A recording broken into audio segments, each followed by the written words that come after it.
तर ही थेट दृश्य आपण पाहतोय.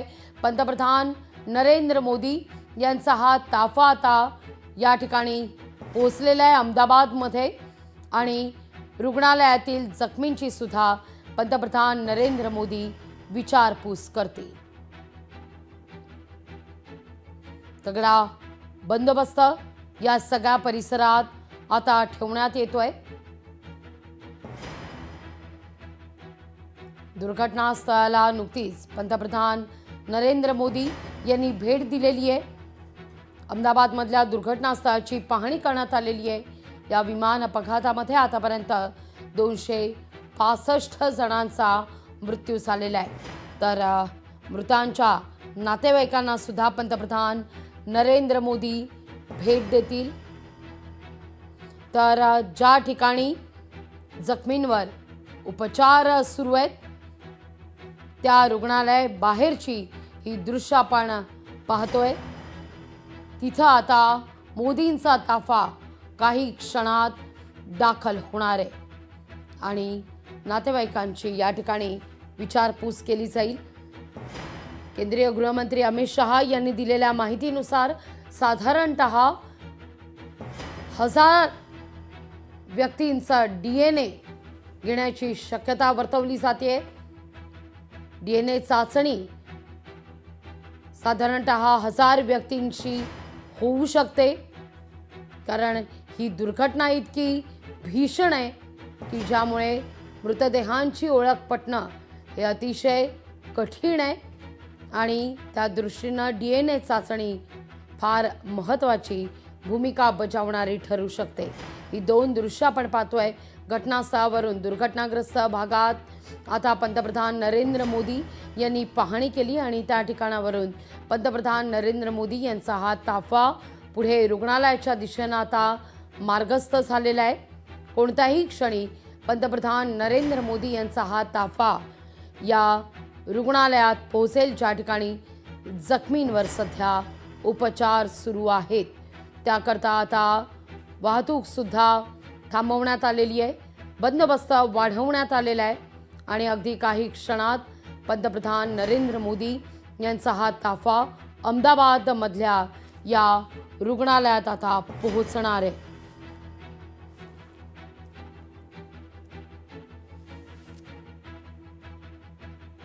थेट दृश्य आपण या क्षणी पाहतोय रुग्णालय परिसराच्या बाहेरची. महाराष्ट्रातील जवळपास 10 जणांनी या दुर्घटनेत आपला जीव गमावलेला आहे. या दुर्घटनेतील दुर्घटनाग्रस्तांची ही करुण कहाणी आता समोर येऊ लागलेली आहे. कुणाला आपल्या वडिलांचं स्वप्न पूर्ण करायचं होतं तर कुणाला आपल्या आयुष्यभराच्या साथीदाराला साथ देण्याकरता म्हणून लंडनमध्ये जायचं होतं. ही दृश्य पंतप्रधान नरेंद्र मोदी यांचा हा ताफा आता रुग्णालय परिसरात दाखल होतोय.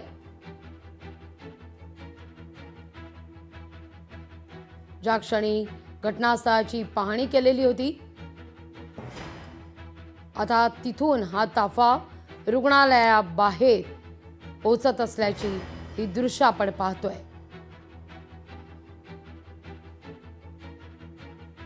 आजवरची भारताच्या इतिहासातील खरं तर ही सगळ्यात मोठी विमान दुर्घटना आपण म्हणू शकतो, कारण 265 हा आकडा अतिशय फार मोठा आहे आणि यात होत्याचं अक्षरशः नव्हतं झालेलं आहे. आभाळ कोसळलं आहे. अनेकांच्या स्वप्नांचा अक्षरशः चक्काचूर झाला आहे. राख रांगोळी झालेली आहे. कोणी विदेश सुंदरी होण्याचं स्वप्न पाहिलेलं होतं. नुकतीच त्या कारकिर्दीला सुरुवात करण्यात आलेली होती.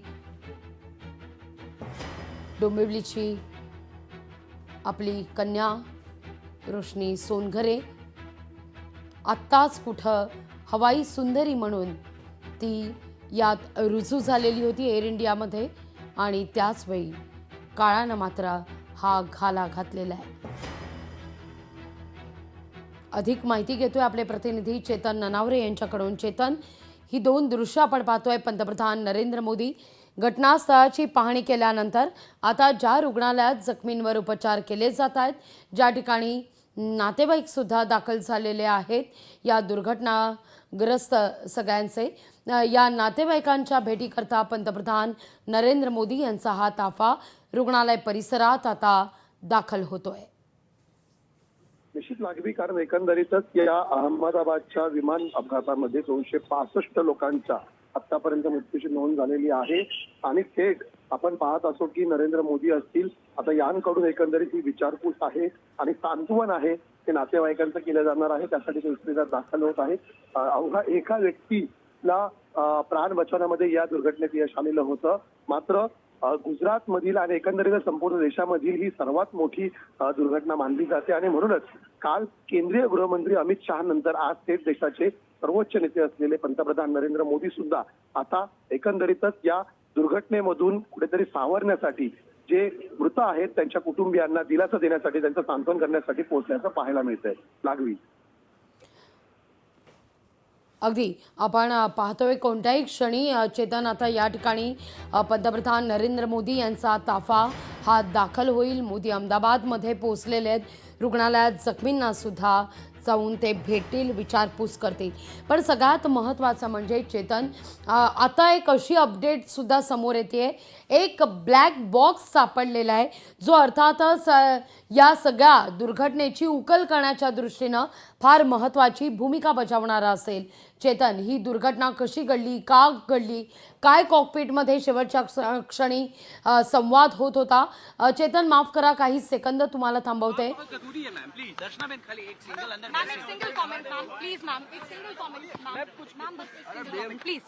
अभी सब तंत्र काम कर रहा है, सब अच्छा होगा। अभी तो वही दुखद घटना है, मैं इसके लिए कुछ बोल नहीं पा रही। अंदर जो बातचीत हो पाई प्रधानमंत्री से, क्या कुछ बताया आपने, क्या कुछ बात पहुंचे? Please please please please please ma'am, PM की तरफ से क्या कहा गया? पहुंच अभी कुछ नहीं हुआ है, अभी सर ने दौरा किया है। मैम, साथ में आप आगे क्या, अभी मलबे को पूरी तरीके से हटा लिया गया है क्या? आपको सब बताएंगे, आपको बताएंगे।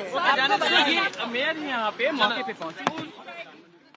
अगदी चेतन, काय अपडेट आहे या सगळ्या प्रकरणी? एक ब्लॅक बॉक्स आता सापडला असल्याचं देखील कळतंय, ज्यामुळे या दुर्घटनेसंदर्भात उकल होण्यास मदत होणार आहे।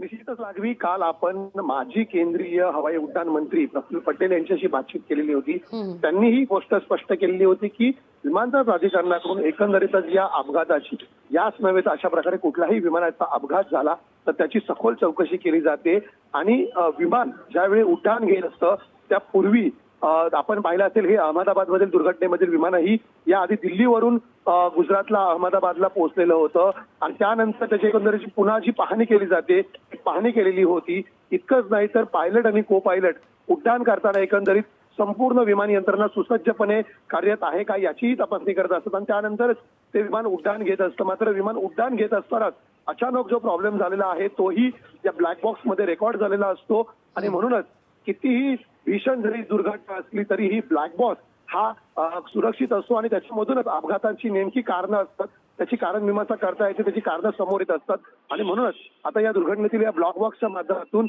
नेमका हा अपघात कशामुळे घडला, त्याच्या मागची कारणं काय होती याचा आता शोध घेणं सोपं पडणार आहे। फक्त भारतच नव्हे तर ब्रिटनही या ब्लॅक बॉक्सच्या मदतीने अपघाताच्या कारणाची मीमांसा करणार आहे। कारण आपल्याला माहित आहे की 50हून अधिक ब्रिटिश प्रवासी देखील या अपघातामध्ये त्यांचा मृत्यू झालेला आहे, जे लंडनला भारतामधून चाललेले होते आणि म्हणूनच आता फक्त भारत नव्हे तर ब्रिटनही समांतर तपास आहे तो या अपघात करणार आहे। परिणामी या अपघातामध्ये नेमका कोणाचा दोष होता आणि कुणाच्या चुकीमुळे एवढ्या मोठ्या प्रमाणात मृत्यूहानीचा सामना देशाला करावा लागला याची कारणं उलगडू शकतात। लागवी, अगदी चेतन, जसा तुम्ही उल्लेख केला, ही दृश्य आपण पाहतोय चेतन, पंतप्रधान नरेंद्र मोदी हे आता रुग्णालय परिसरात दाखल झालेले आहेत। पंतप्रधान नरेंद्र मोदी यांचा हा ताफा आपण या क्षणी पाहतोय। जखमींची विचारपूस केली जाणार आहे पंतप्रधान नरेंद्र मोदी यांच्याकडून। गुजरातचे मुख्यमंत्री भूपेंद्र पटेल त्या ठिकाणी उपस्थित. चेतन, सगळ्यात महत्त्वाचं म्हणजे या दुर्घटनेमध्ये गुजरातचे माजी मुख्यमंत्री विजय रुपाणी यांचं देखील निधन झालेलं आहे. विजय रुपाणी एक असा चेहरा, एक आश्वासक चेहरा गुजरातमधला, ज्यावेळी पंतप्रधान म्हणून नरेंद्र मोदी देशाची धुरा सांभाळत होते त्यावेळी मात्र गुजरातमध्ये भाजपची महत्त्वाची भूमिका पार पाडण्यात रुपाणी यांचा मोलाचा सहभाग होता. ही दृश्य आपण पाहतोय. चेतन, आता या ठिकाणी पंतप्रधान नरेंद्र मोदी रुग्णालय परिसरात दाखल झाल्याची ही थेट दृश्य. जखमींच्या विचारपूस करण्याकरता चेतन. निश्चितच लागवी आत्ताच दुर्घटनास्थळी भेट दिल्यानंतर आता नरेंद्र मोदी आपल्याला रुग्णालय परिसरात जाताना पाहायला मिळत आहेत. कारण फक्त विमानातील प्रवासीच नव्हे तर ज्या मेडिकल कॉलेजच्या मेसवरती हे विमान कोसळलेलं होतं त्या ठिकाणी असलेले डॉक्टर्स आणि मेडिकलला शिकणारे विद्यार्थी हे सुद्धा काही प्रमाणात मृत पावले तर काही संख्येने जखमी झालेले आहेत.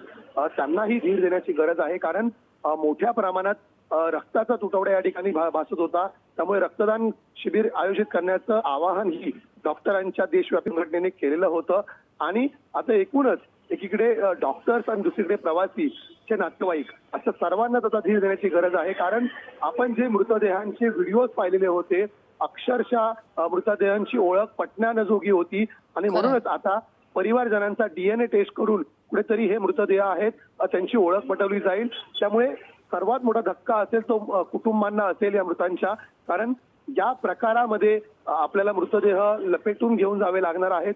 तो धक्का मोठा आहे. आणि सगळ्यात महत्वाची बाब म्हणजे लागवी ज्या प्रकारच्या आनंदामध्ये एकाच्या सहलीसाठी काही जण आपल्या करिअरसाठी त्या ठिकाणी जात रूपांतर एवढ्या मोठ्या दुःखात झाल्यामुळे हा आघात निश्चितच सहन करणारा नाहीये, पेलवणारा नाहीये. आणि म्हणूनच पंतप्रधान नरेंद्र मोदी आता स्वतः धीर देण्यासाठी पोहोचलेले आहेत. त्यामुळे नेमकी आता कुटुंबीय काय मागणी करतायत पंतप्रधानांसमोर आणि या भेटीनंतर पंतप्रधान नरेंद्र मोदी देखील काय आदेश देत आहेत हेही पाहणं तितकंच महत्वाचं असेल. कारण अशी दुर्घटना पुन्हा होणे आपल्या भारताला काही आपल्याला संपूर्ण जगाला परवडणारी नाहीये. आणि म्हणूनच एकंदरीत या पंतप्रधानांच्या भेटीला विशेष महत्व मानले जात आहे. लागली अगदी चेतन, जो उल्लेख तुम्ही या ठिकाणी केला DNA टेस्टचा, त्याविषयी अमित शहा यांनी केलेलं वक्तव्य फार महत्त्वाचं आहे. अमित शहा म्हणतात की साधारणतः 1000हून अधिक व्यक्तींची या ठिकाणी DNA चाचणी घ्यावी लागणार आहे. कारण ओळख पटणं हे अतिशय महत्त्वाचं आहे आणि फार या घटनेनंतर मात्र एक आव्हानात्मक मानलं जातं आहे. आणि याकरता जवळपास 1000हून अधिक लोकांची DNA टेस्ट ही घेतली जाईल, जी अहमदाबादमध्येच होणार आहे. चेतन, निश्चित लागवी. कारण याआधीही आपण नागपूर या ठिकाणी झालेल्या बस दुर्घटनेमध्ये पाहिलेल्या समोर सुद्धा याच प्रकारचं आव्हान होतं. समृद्धीवर जी बस पेटलेली होती त्यामध्ये सुद्धा जळून अक्षरशः प्रवासी खाक झाल्याचं पाहायला मिळतं. त्याहून भीषण हा अपघात आहे. आणि म्हणूनच अशा वेळी ज्यावेळी मृतदेह 50%हून अधिक डिस्पोज झालेला असतो अशा वेळी DNA मॅच करणं खूप कठीण असतं. अवघ्या एका नातेवाईकाशी DNA मॅच होत नसेल तर 2 ते 3 नातेवाईकांशी DNA मॅच करावा लागतो. कधी कधी तेही मॅच होत नाही. आणि परिणामी अशा वेळी मग मृतदेहाची ओळख पटणं प्रचंड कठीण होऊन जातं. आणि हे सगळ्यात मोठं आव्हान आता आपल्या देशासमोर आणि एकंदरीत या मेडिकल यंत्रणेसमोर असेल की कशा प्रकारे अधिकाधिक लोकांचा DNA मॅच करता येईल आणि योग्य मृतदेह योग्य नातेवाईकाच्या हाती सोपवण्यात येईल. मात्र तुर्तास तरी ज्या प्रकारे अपील गुजरात सरकारने केलेलं आहे की अधिकाधिक नातेवाईकांनी ज्यांचं ब्लड रिलेशन आहे त्यांनी या ठिकाणी पोहोचावं जेणेकरून हा DNA मॅच करण्यामध्ये सोपं पडेल. मात्र दुसरी एक मोठं आव्हान लागवी जे नजरअंदाज होत आहे ते म्हणजे DNA मॅच करण्यासाठी प्रचंड वेळ लागतो.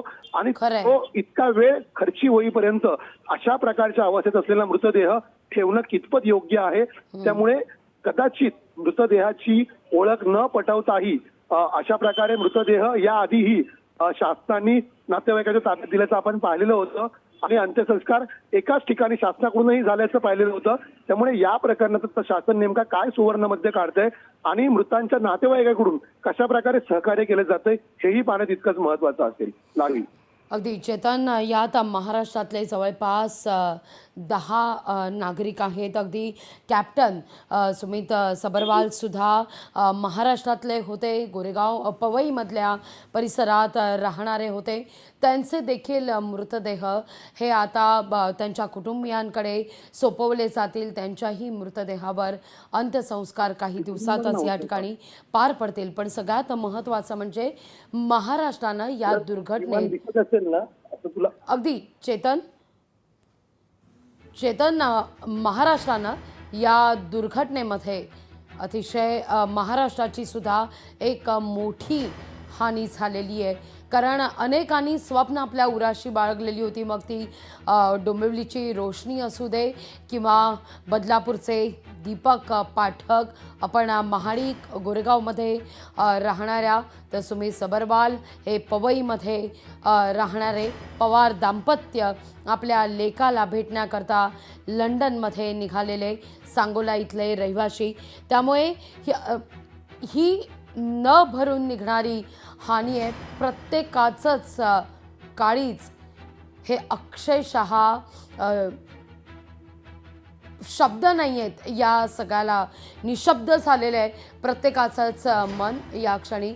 आणि विमान दुर्घटनेमध्ये आपण जर पाहिलं तर आतापर्यंत 265 जणांनी आपला जीव गमावला आहे. चेतन कारण ज्या प्रकारच्या प्रत्येकाच्या गोष्टी आहेत, आपण थोड्या वेळापूर्वीच बोलत होतो की प्रत्येक जण वेगवेगळ्या कारणास्तव या ठिकाणी या विमानातून प्रवास करत होता. मग त्यामध्ये आपल्या करिअरद्वारे विमान सेवेमध्ये काम करणारी रोशनी असेल किंवा आपल्या मुलगा आणि सासूसही जाणारं नागपूरचं कुटुंब असेल किंवा ज्या प्रकारे तू सांगितलंस की गोरेगाव असेल किंवा डोंबिवली असेल, या वेगवेगळ्या ठिकाणचे प्रवासी होते जे वेगवेगळ्या कारणाने, काही सुट्टी निमित्त जात होते, काही जण आपल्या आप्तेष्टांना भेटायला जात होते, तर काही जण आपल्या करिअर निमित्त या विमानातून प्रवास करत होते. या सर्वांच्याच स्वप्नांवरती आणि विजन पडलेलं असून त्यांच्या कुटुंबावरती हा सगळ्यात मोठा दुःखाचा डोंगर कोसळला असं म्हणता येऊ शकतं. याच्यामध्ये स्वतः आपण पाहिलं असेल राष्ट्रवादीचे बडे नेते सुनील तटकरे, त्यांचे नातलग सुद्धा, त्यांचाही समावेश आहे.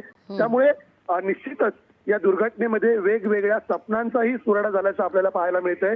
आणि म्हणूनच आता पंतप्रधान नरेंद्र मोदी यांच्या भेटीमध्ये नेमकं काय समोर येतं हेही पाहणं महत्त्वाचं असेल. या ब्लॅक बॉक्सच्या माध्यमातून होणाऱ्या चौकशीमध्ये आणखी कुठल्या गोष्टींचा उलगडा होतो हेही पाहणं महत्त्वाचं असेल. आणि तिसरी गोष्ट म्हणजे जरी टाटाने प्रत्येक मृत कुटुंबाच्या जे वारस आहेत त्यांना 1 कोटींची मदत जाहीर केली असली तरीही यापुढे अशा प्रकारचा अपघात होऊ नये म्हणून टाटाच नव्हे तर संपूर्ण विमान प्राधिकरण असेल हे काय उपाययोजना नवीन घेऊन येतंय का हेही पाहावं लागेल.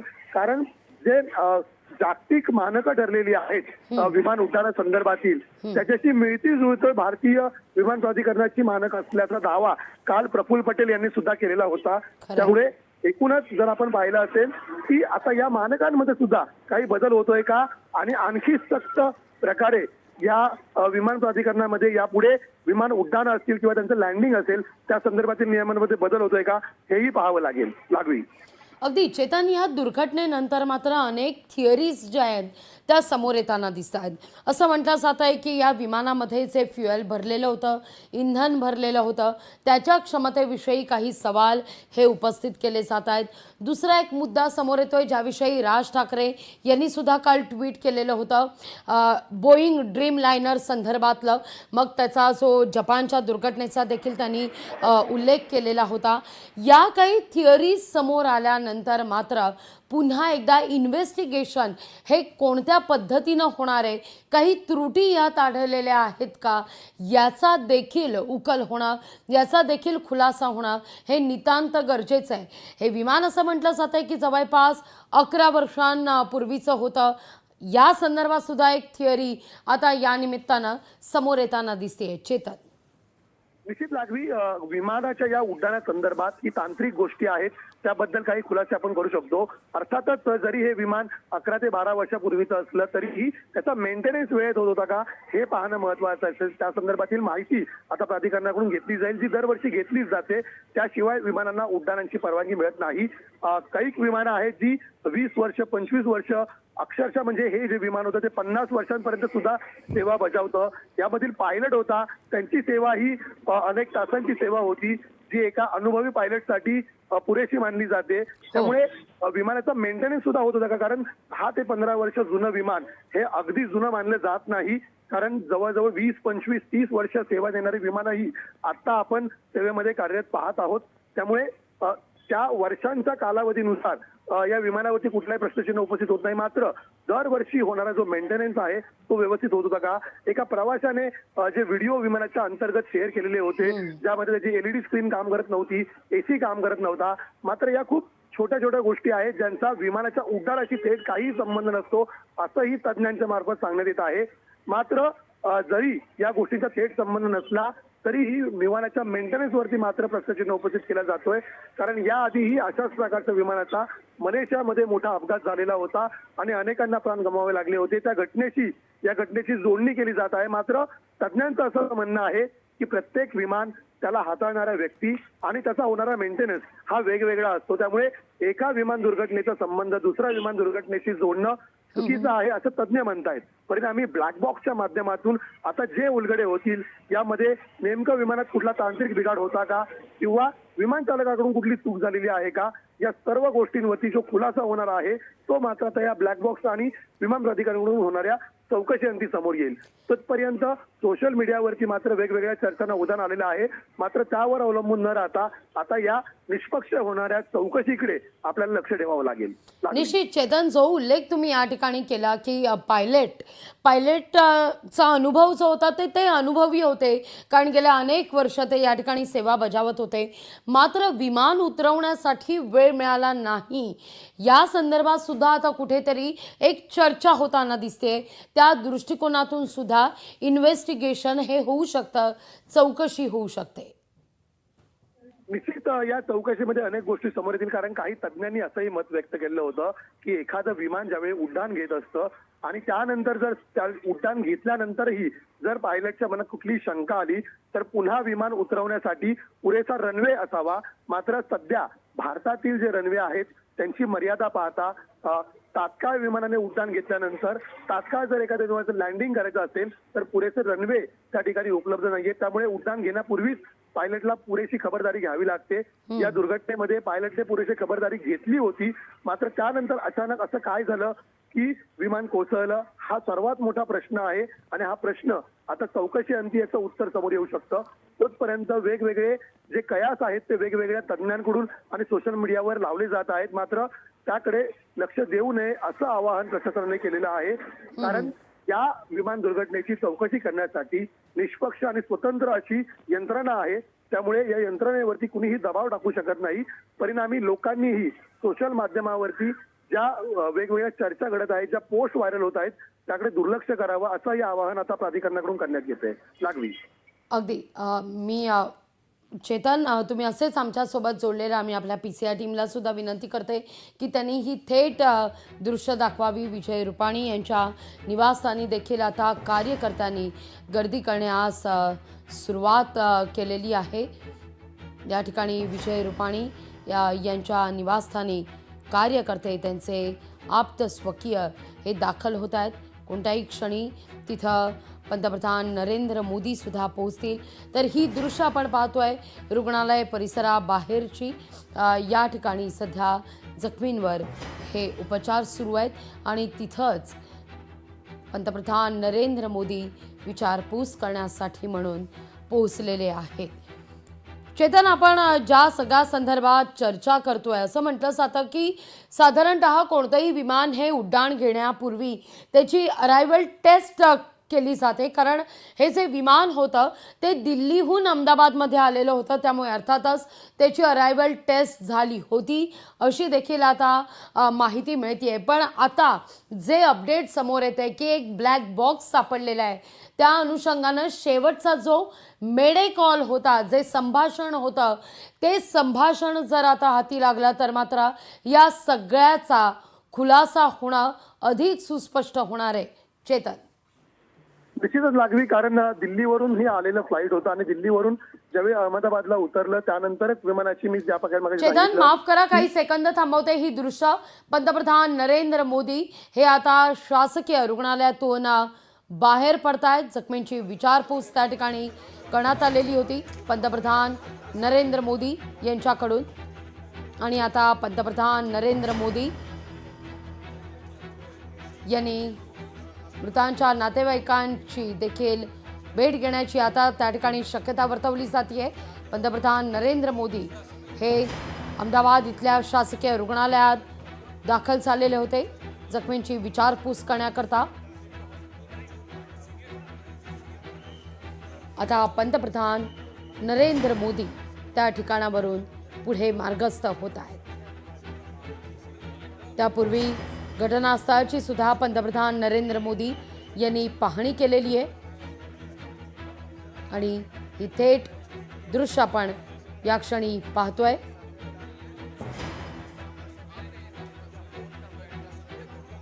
पंतप्रधान नरेंद्र मोदी अहमदाबाद इथल्या शासकीय रुग्णालयात जखमींची विचारपूस केल्यानंतर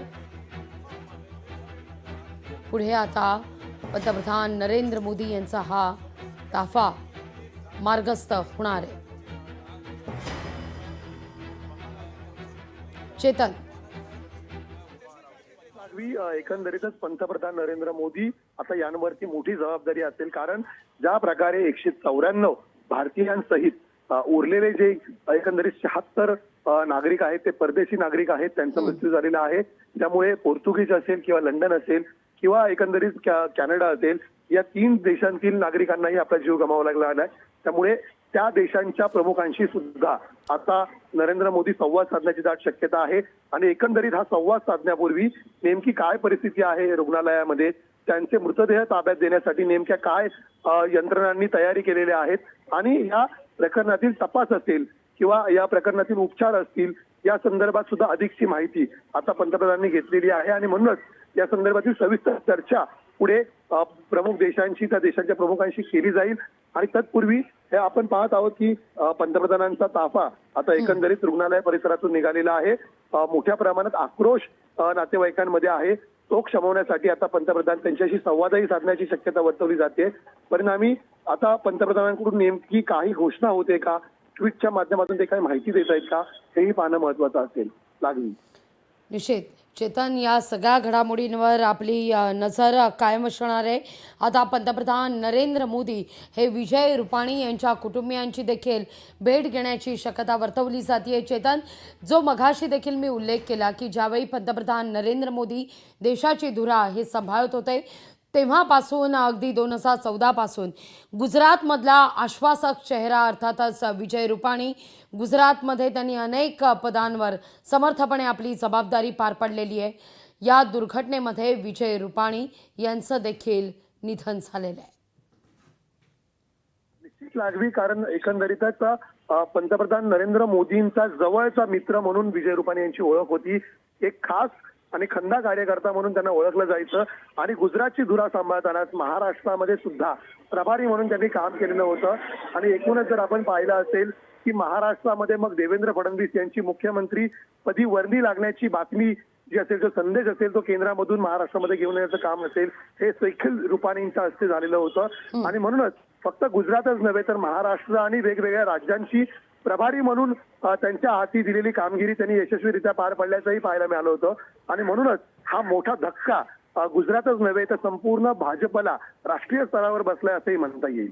लागवी निश्चित आता अशी माहिती चेतन समोर येते की विजय रुपाणी यांच्या पत्नी ज्या आहेत त्या आता दाखल झालेल्या आहेत अहमदाबाद एअरपोर्टवर, डोमेस्टिक टर्मिनल एअरपोर्टवर दाखल झाल्याची माहिती समोर येते.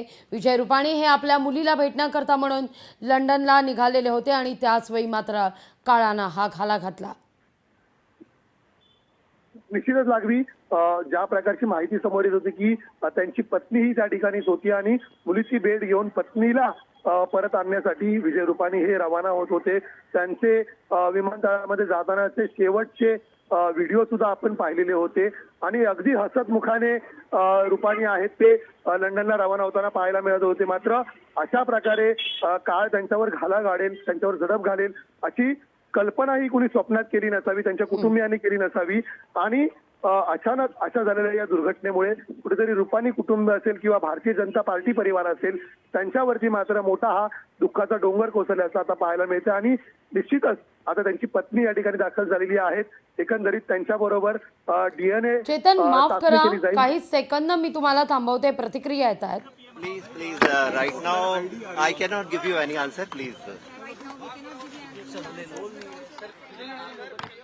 सातत्यानं या सगळ्या संदर्भात अपडेट घेण्याचा प्रयत्न प्रसार माध्यमं करतायत पण तुर्तास आपण मात्र या सगळ्या संदर्भात काही ठोस माहिती देऊ शकत नाही असं वरिष्ठ पोलीस अधिकाऱ्यांकडून सांगितलं जात आहे अद्यापही बचाव कार्य हे वेगात सुरू आहे त्या ठिकाणी दुर्घटनाग्रस्त भाग आणि या सगळ्या परिसरातला तो मलबा हटवण्याचं काम देखील आता हाती घेण्यात आलेलं आहे चेतन कारण ज्या प्रकारची ही दुर्घटना होती आणि एकंदरीत ज्या प्रकारे भीषण स्फोट आणि आपण ज्वाला पाहिलेल्या होत्या लागवी त्यानंतर झालेली परिस्थिती होती आणि त्याच्या परिस्थितीमध्ये बचाव कार्य करणं प्रचंड धोकादायक होतं आणि आता आपण पाहत आहोत की जे मृतदेह सर पीएम जब पहुंचे जायजा के लिए क्या सर रिपोर्ट आप लोगों ने सौंपी है Please, सर एक रिएक्शन सर देश जानना चाह रहे हैं सर क्या चल रहा है इस मामले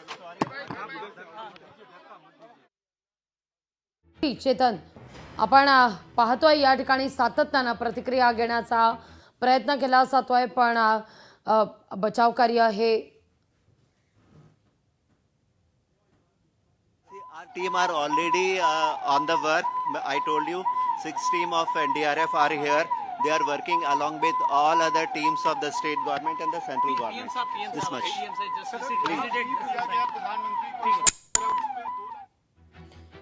आताच आपण चेतन ऐकलं की स्टेट गव्हर्नमेंट राज्य सरकार आणि केंद्र सरकारच्या समन्वयानं या ठिकाणी काम सुरू आहे बचाव कार्य सुरू आहे अशी माहिती वरिष्ठ पोलीस अधिकाऱ्यांकडून ही देण्यात आलेली आहे आणि आता पंतप्रधान नरेंद्र मोदी हे मृतांच्या नातेवाईकांची देखील भेट घेण्याची शक्यता वर्तवली जाते कारण चेतन संभ्रम आहे नातेवाईकांमध्ये DNA चाचणी नेमकी कशी होणार आपला माणूस आपल्या हाती त्यांचा मृतदेह कधी दिला जाणार या सगळ्या संदर्भात मात्र संभ्रमावस्था आहे नातेवाईकांमध्ये अनेक प्रश्न आहेत आणि या सगळ्यांना सामोरं जाण्याकरता म्हणून आता देशाचे पंतप्रधान नरेंद्र मोदी हे स्वतः मृतांच्या नातेवाईकांची भेट घेणार असल्याची आता बातमी समोर येते निश्चितच लागवी कारण एकंदरीतच ही भेट अत्यंत महत्वाची मानली जाते एकूणच जर आपल्याला माहित असेल की पंतप्रधान नरेंद्र मोदी यांच्याकडून आता थेट दिलासा देण्याचा प्रयत्न केला जातोय सांत्वन करण्याचा प्रयत्न केला जातोय ज्या प्रकारची दुर्घटना होती कुणीही या प्रकारचा विचार केलेला नव्हता आणि त्यानंतर अशा प्रकारे जर धक्कादायक वृत्त समोर येत असेल निश्चितच मन हेलावून टाकणारं हे वृत्त आहे आणि अशा वेळी दुसरी महत्वाची गोष्ट म्हणजे की आपल्या आप्तजनांचा मृत्यू झाल्यानंतर त्यांना पाहताही येत नाहीये त्यांचा मृतदेह ताब्यात घेता येत नाहीये अशा वेळी दुःख आहे त्याचा डोंगर किती मोठा वाढत जातो याचीही कल्पना येऊ शकते आणि म्हणूनच पंतप्रधानांकडून तुर्तास आता या पुढील प्रक्रियेसाठी नातेवाईकांनी सहकार्य करावं म्हणून आवाहन केलं जाईल आणि पंतप्रधानांच्या आवाहनानंतर कुठेतरी यंत्रणांसाठी ही मोठं आव्हान असेल या आवाहनानंतर नातेवाईकांची कशा प्रकारे समजूत घालता येईल आणि लवकरात लवकर त्यांच्या आप्तजनांचे मृतदेह त्यांच्या ताब्यात कशा प्रकारे सुपूर्द केले जातील परिणामी त्यासाठी लागणारी ही DNA चाचणी आहे ती लवकरात लवकर पार पाडावी लागेल 24 तास काम करावं लागेल आणि आता युद्ध पातळीवरती सर्वप्रथम जे सर्वात मोठं आव्हान शासनासमोर आहे ते म्हणजे मृतदेहांची ओळख पटवून त्याचा ताबा त्या वारसांकडे आणि त्या नातेवाईकांकडे देणं लागवी निश्चित चेतन तुर्तास धन्यवाद तुम्ही दिलेल्या एकूणच सविस्तर माहिती करता